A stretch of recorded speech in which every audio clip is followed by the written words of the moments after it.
Shalom, Bapak Ibu Saudara Jemaat GBI Rahel Wiyon dan Kalijudan yang dikasihi Tuhan. Hari ini kita akan kembali belajar dan merenungkan kebenaran firman Tuhan. Kita akan bersama-sama membuka Alkitab kita dari kitab Roma pasal yang ke-8 di ayat yang ke-31 mulai. Roma pasal 8 ayat yang ke-31 mulai. Demikian firman Tuhan. Sebab itu, apakah yang akan kita katakan tentang semuanya itu? Jika Allah di pihak kita, siapakah yang akan melawan kita? 32. Ia yang tidak menyayangkan anaknya sendiri, tetapi yang menyerahkannya bagi kita semua. Bagaimanakah mungkin ia tidak mengaruniakan segala sesuatu kepada kita bersama-sama dengan Dia? Lompat di ayat yang ke-37. Tetapi dalam semuanya itu, kita lebih daripada orang-orang yang menang. Sekali lagi, lebih daripada orang-orang yang menang oleh Dia yang telah mengasihi kita. Amin. Bapak, Ibu, Saudara yang dikasihi Tuhan, perenungan firman Tuhan pada hari ini berjudul Allah memberi kemenangan. Sekali lagi, Allah memberi kemenangan. Beberapa hari yang lalu kita sudah memperingati Paskah, kematian dan kebangkitan Tuhan Yesus. Kita punya Allah yang menang, Allah yang bangkit dari kematian dan hidup untuk selama-lamanya. Nah, hari ini firman Tuhan datang kepada setiap kita. Dikatakan jika Allah ada di pihak kita, siapakah yang akan melawan kita? Dan Allah yang ada di pihak kita itu membuat kita menjadi orang-orang yang lebih daripada pemenang. Kemenangan di dalam kekristenan berbeda dengan kemenangan menurut dunia. Karena kemenangan menurut dunia itu hanya bisa diraih dengan kekuatan, dengan kekayaan yang dimiliki oleh seseorang. Namun, kemenangan di dalam kekristenan hanya bisa didapat jikalau Allah ada di pihak anak Tuhan tersebut. Jadi ini yang membedakan kemenangan menurut versi Alkitab, menurut kekristenan, dengan kemenangan menurut versi dunia. Karena kemenangan menurut versi dunia hanya bisa diraih dengan kekuatan, dengan kekayaan yang dimiliki seseorang, ataupun kedudukan seseorang. Namun kemenangan menurut kekristenan hanya bisa didapat jikalau Allah ada di pihak anak Tuhan tersebut. Dengan Allah pasti ada kemenangan, namun tanpa Allah tidak ada kemenangan. Nah, sekarang yang menjadi persoalannya, bagaimanakah supaya Allah tetap ada di pihak kita? Karena kalau Allah ada di pihak kita, kita pasti akan mengalami kemenangan, bahkan menjadi umat Tuhan yang lebih dari pemenang. Namun, bagaimanakah supaya Allah ada di pihak kita? Nah, kita akan lihat dan belajar bersama pada hari ini. Ada 3 hal yang Tuhan ingin sampaikan buat setiap kita, supaya Allah tetap ada di pihak kita, sehingga kita boleh meraih kemenangan yang sudah disediakan buat setiap anak-anak Tuhan. Yang pertama, hal yang harus kita lakukan supaya Allah tetap ada di pihak kita, sehingga kita boleh meraih dan mengalami kemenangan. Yang pertama adalah penyerahan total di dalam doa. Sekali lagi, penyerahan total di dalam doa. Kita akan membuka Alkitab kita, melihat dari satu kisah di kitab Keluaran pasal yang ke-17. Keluaran pasal 17 di ayat yang ke-11 sampai dengan ayat yang ke-13. Sekali lagi, Keluaran 17 ayat yang ke-11 sampai dengan ayat yang ke-13. Demikian firman Tuhan berkata, "Dan terjadilah apabila Musa mengangkat tangannya, lebih kuatlah Israel. Tetapi apabila ia menurunkan tangannya, lebih kuatlah Amalek. Maka penatlah tangan Musa. Sebab itu mereka mengambil sebuah batu, diletakkanlah di bawahnya supaya ia duduk di atasnya. Harun dan Hur menopang kedua belah tangannya, seorang di sisi yang satu, seorang di sisi yang lain, sehingga tangannya, yaitu tangan Musa, tidak bergerak sampai matahari terbenam. Demikianlah Yosua mengalahkan Amalek dan rakyatnya dengan mata pedang. Nah, Bapak Ibu Saudara, kisah ini menceritakan di mana bangsa Israel berperang melawan bangsa Amalek. Dan ketika Israel berperang di bawah pimpinan Yosua yang sedang ada di medan pertempuran bersama dengan bangsa Israel, nah Musa dengan Harun dan Hur ada di atas gunung. Nah, lalu Musa kemudian berdoa mengangkat tangannya. Ketika Musa berdoa mengangkat tangannya, maka bangsa Israel lebih kuat. Tetapi ketika tangan Musa lelah, penat, Musa menurunkan tangannya, terjadilah bangsa Amalek lebih kuat. Nah, ini terjadi berulang kali. Nah, ketika Harun dan Hur menyaksikan hal tersebut, maka mereka sepakat menopang kedua tangan Musa, yang satu di sisi yang satu di sisi yang lain. Sehingga karena ditopang oleh Harun dan Hur, maka tangan Musa bisa terus terangkat naik ke atas sambil Musa berdoa kepada Allah. Dan keajaiban pun terjadi. Allah memberikan kemenangan kepada bangsa Israel. Bangsa Amalek berhasil dikalahkan. Nah, ketika Musa mengangkat tangannya, ini bicara tentang berserah, penyerahan total di dalam doa. Penyerahan total di dalam doa adalah hal yang sangat penting yang membuat seorang anak Tuhan bisa mengalami keberpihakan Allah dalam hidupnya. Karena Allah rindu supaya setiap anak-anaknya itu berserah penuh kepada Allah di dalam doa. Ada kalanya seorang anak Tuhan ketika dia merindukan sesuatu, dia berdoa, dan kadang di dalam doanya dia kemudian punya satu keinginan yang kuat dan kemudian memaksakan apa menjadi keinginan atau kerinduannya itu supaya harus terjadi dalam hidupnya. Namun doa yang diajarkan oleh Tuhan Yesus dalam doa Bapa kami, jadilah kehendak-Mu di bumi seperti di surga. Artinya biarlah setiap anak-anak Tuhan belajar untuk berserah penuh, berserah total kepada Allah. Sehingga yang terjadi dalam kehidupan seorang anak Tuhan bukanlah kehendak anak Tuhan tersebut, melainkan kehendak Allah. Memang kita boleh berdoa meminta sesuatu, namun biarlah bukan kehendak kita yang jadi, namun kehendak Tuhan yang jadi dalam hidup kita. Nah, ini hal yang pertama yang harus dimiliki oleh setiap anak Tuhan supaya Tuhan ada di pihak kita dan kita boleh mengalami kemenangan. Ialah penyerahan total di dalam doa. Hal yang kedua yang harus dimiliki oleh setiap anak Tuhan supaya Allah ada di pihak kita dan kita boleh mengalami kemenangan yang disediakan. Yang kedua adalah hidup di dalam kekudusan dan ketaatan. Sekali lagi, hidup di dalam kekudusan dan ketaatan. Allah di dalam Yesus Kristus Tuhan, melalui kematian dan kebangkitannya, telah membenarkan dan menguduskan setiap kita, anak-anaknya.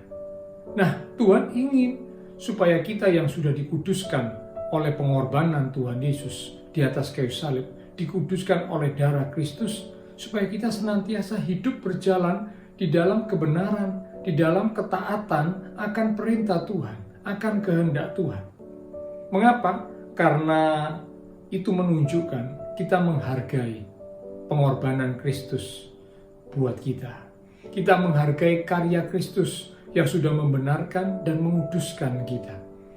Ketika kita tidak hidup dalam kekudusan, ketika kita tidak hidup dalam ketaatan, maka itu membuat tanpa kita sadari Allah sudah tidak lagi berada di dalam pihak kita.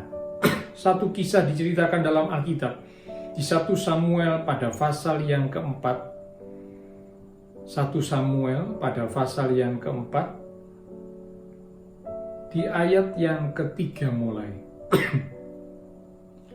1 Samuel pasal 4 ayat yang ketiga mulai. Demikian firman Tuhan. Ketika tentara itu kembali ke perkemahan, berkatalah para tua-tua Israel, "Mengapa Tuhan membuat kita terpukul kalah oleh orang Filistin pada hari ini? marilah kita mengambil dari Silo tabut perjanjian Tuhan, supaya ia datang ke tengah-tengah kita dan melepaskan kita dari tangan musuh kita. Kemudian bangsa itu menyuruh orang ke Silo, lalu mereka mengangkat dari sana tabut perjanjian Tuhan semesta alam yang bersemayam di atas para kerub. Kedua anak Eli, Hofni dan Pinehas, ada di sana dekat tabut perjanjian Allah itu. Segera sesudah tabut perjanjian Tuhan sampai ke perkemahan, bersoraklah seluruh orang Israel dengan nyaring, sehingga bumi bergetar. Dan orang Filistin yang mendengar bunyi sorak itu berkata, apakah bunyi sorak yang nyaring di perkemahan orang Ibrani itu? Ketika diketahui mereka bahwa tabut Tuhan telah sampai ke perkemahan itu, ketakutanlah orang Filistin, sebab kata mereka, Allah mereka telah datang ke perkemahan itu. Dan mereka berkata, celakalah kita, sebab seperti itu belum pernah terjadi dahulu. Celakalah kita, siapakah yang menolong kita dari tangan Allah yang maha dahsyat ini? Inilah juga Allah yang telah menghajar orang Mesir dengan berbagai-bagai tulah di padang gurun. Kuatkanlah hatimu dan berlakulah seperti laki-laki, hai orang Filistin, supaya kamu jangan menjadi budak orang Ibrani itu, seperti mereka dahulu menjadi budakmu. Berlakulah seperti laki-laki dan berperanglah. Lalu berperanglah orang Filistin, sehingga orang Israel terpukul kalah. Mereka melarikan diri masing-masing ke kemahnya. Amatlah besar kekalahan itu dari pihak Israel, gugur 30.000 orang pasukan berjalan kaki. Lagi pula tabut Allah dirampas, dan kedua anak Eli, Hofni dan Pinehas tewas. Nah, Bapak Ibu Saudara, dari kisah ini kita bisa lihat ketika bangsa Israel tidak hidup di dalam kekudusan, pemimpin mereka, yaitu Hofni dan Pinehas, yang adalah anak-anak dari Imam Eli, telah mengabaikan Tuhan, telah hidup di dalam dosa. Maka walaupun tabut Tuhan menyertai mereka, bersama dengan mereka di dalam peperangan menghadapi orang Filistin, tapi Alkitab menceritakan bangsa Israel terpukul kalah. Mengapa? Karena mereka tidak hidup di dalam kekudusan. Nah, karena itu betapa penting untuk setiap kita, anak-anak Tuhan. Kalau kita rindu supaya Allah senantiasa berada di pihak kita, dan kita boleh mengalami kemenangan yang Allah sediakan, maka kita harus belajar hidup dalam kekudusan. Korban Kristus yang sudah membenarkan dan menguduskan kita, supaya tidak menjadi sia-sia. Mari sama-sama kita belajar hidup dalam kekudusan. Kita belajar untuk hidup taat sesuai apa yang menjadi kehendak Tuhan. Maka itu akan membuat Allah ada di pihak kita. Tentu kita ingat ketika bangsa Israel dibawa ke kepemimpinan Yosua. Yosua membawa mereka untuk maju menduduki tanah Kanaan. Mereka harus berhadapan dengan tembok Yeriko yang tebal. Tetapi ketika Yosua dan bangsa Israel taat, maka tembok yang tebal itu bisa roboh. Tembok yang tebal ini bicara tentang masalah pergumulan dalam hidup manusia. Kalau kita belajar hidup dalam kekudusan dan ketaatan, maka itu akan membuat Allah ada di pihak kita. Dan itu akan membuat kita mengalami kemenangan yang besar. Yang ketiga, yang terakhir, apakah yang harus kita lakukan supaya Allah ada di pihak kita? Yang ketiga, melangkah bersama dengan Tuhan. Sekali lagi, melangkah bersama dengan Tuhan.